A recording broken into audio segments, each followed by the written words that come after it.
Pangalawang araw na natin dito sa Phuket, at sa wakas, nakapahinga na rin ng maayos, kaya meron ng energy for the whole day activity. Hello! Konnichiwa mga mi! It's me, your Filipino wife here in Japan. So before anything else, tara at mag-breakfast muna tayo para may lakas for the whole day activity. So maaga pala kaming gumising ngayon ng asawa ko at marami nga tayong gagawing activity for today. At pati nga mga activity, syempre nakaplanado na rin naming mag-asawa yan. So unang activity natin ngayon ay pupunta tayo ng Lucky Beach at maglalaro ng elepante. Gusto nyo yon? At pagkatapos nyan, mag-jet ski at parasailing din tayo. So wag kayong aalis ha, sabay tayo and fasten your seatbelt and enjoy this vlog.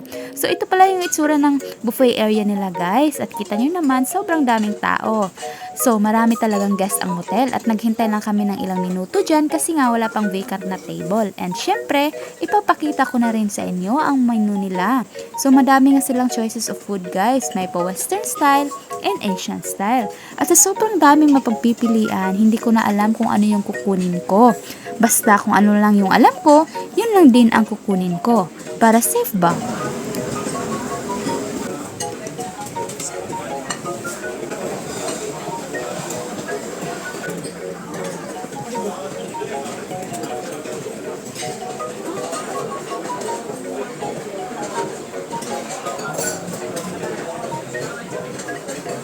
So fast forward, after namin kumain, nag-book na agad kami ng Grab papuntang Lucky Beach. So from hotel, may mga 20 minutes din pala ang biyahe papuntang Lucky Beach guys. At nag-additional payment lang din kami ng 400 baht para same lang din ang service na pabalik namin. Baka kasi wala kaming mahanap na sasakyan pagbalik namin. So okay lang din naman kay Kuya Driver kasi isang oras lang din naman siya maghihintay doon. Nakabook na din pala kami ng ticket online guys and we paid 1,000 baht each with a maximum of 30 minutes playing with the elephants and we also paid 100 baht for the banana treats for the elephants. So ayun na nga, nag-change lang ako ng outfit para Instagrammable ba? Char! Oh my God!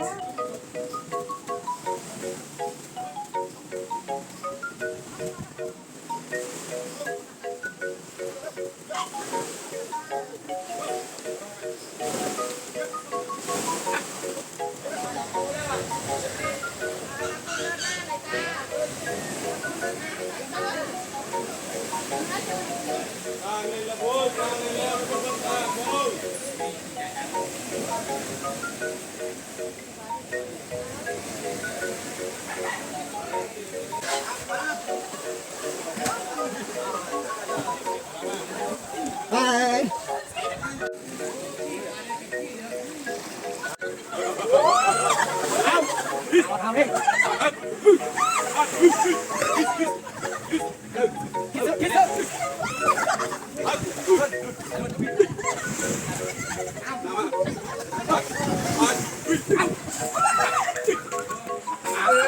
Tingnan niyo.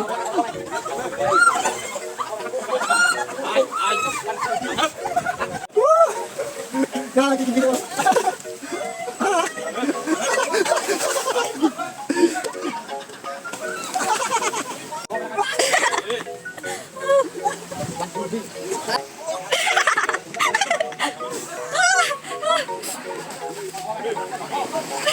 Okay.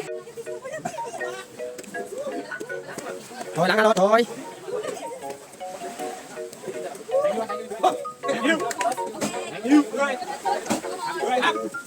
Grabe, sobrang nag-enjoy talaga kami ng asawa ko. Sobrang cute at napakakulit ng mga elepante. At sobrang amaze kami sa kanila kasi nga, nakikinig sila sa mga utos sa kanila. At meron din pala kaming nakitang magandang spot dito guys. Tingnan nyo naman ang view. Sobrang ganda. At syempre, hindi natin papalampasin yan.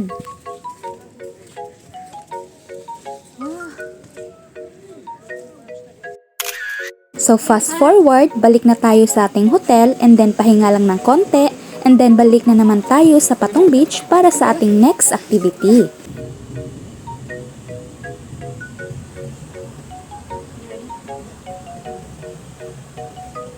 Did you enjoy? Yeah, I enjoyed a lot. Hello guys, we're going to the beach now. And what we're going to do today? Today, jet skiing and parasailing. Marine activities. We're going to jet ski guys.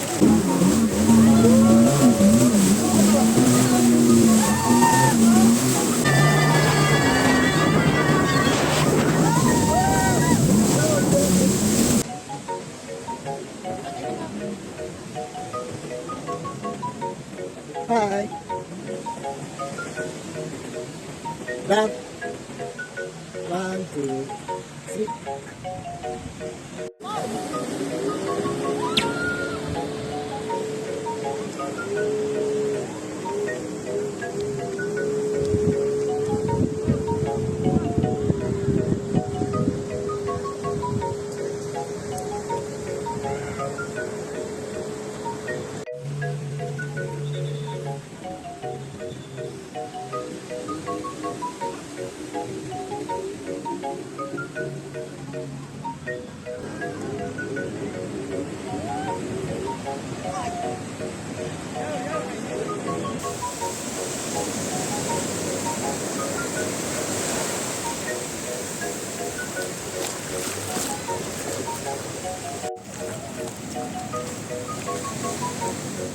And fast forward, pagkatapos lahat ng mga activity, sobrang nag-enjoy at napagod din kami. So balik na tayo sa ating hotel, pahinga ng konti, and then gumayak para mag-dinner. Steak. And this one is Thai curry.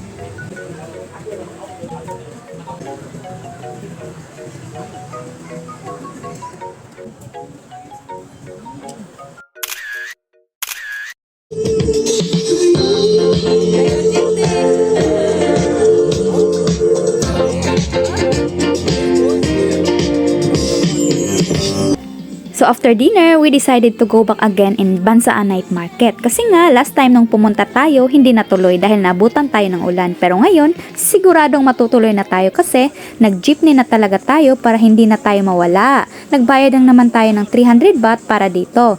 So, sulit na rin kasi nga may pa-music din. At para hindi na tayo masaag-saag magpunta doon at hindi na tayo mapagod maglakad.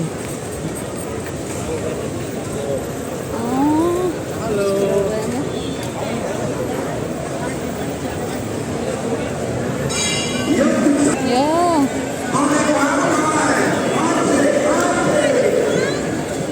Like kind of do you remember we went to Davao Night Market? So ito na nga yung sinasabi nilang Bansaan Night Market guys. Sikat ito sa Phuket. Isa din ito sa mga pinupuntahan ng mga turista. Kumbaga kung nakaka sa Davao, mura ra jud siya Rojas Night Market guys. So ayun na nga, naglibot-libot lang kami dito, hindi naman na kami kumain kasi nga busog pa kami, kakagaling lang namin mag-dinner.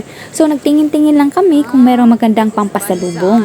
At na-curious din pala kami dito sa Jungle Loin guys, kaya pumasok din kami para tingnan kung ano ang yung nasa loob. So para typical mall lang naman siya, may mga iba't ibang stores, restaurants at iba pa, may mga snacks and souvenirs rin.